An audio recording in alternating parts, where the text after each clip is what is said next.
Sa kuha ng CCTV, kita ang mabilis na pagdating ng 10-wheeler sa isang intersection.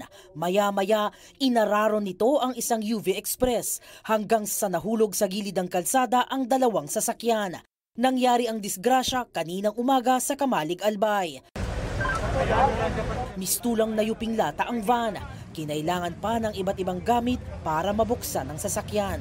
Pahirapan ang pag-rescue sa mga sakay nito, lalo't nakadagan pa ang truck sa van. Gawa ng pagkakat po natin ng van, parte ng van, ay may posibilidad po itong mag-roll down. Kaya kinakailangan pa po natin ng additional na equipment kagaya ng chain block at saka tow truck para totaling may stabilize natin itong truck. Base sa post ni Kamalig Mayor Kaloy Baldo, 11 sakay ng van ang nasawi. Ayon sa PNP, kasama sa nasawi ang driver ng van. Ayon sa alkalde, base sa investigasyon, nawalan umano ng preno ang truck.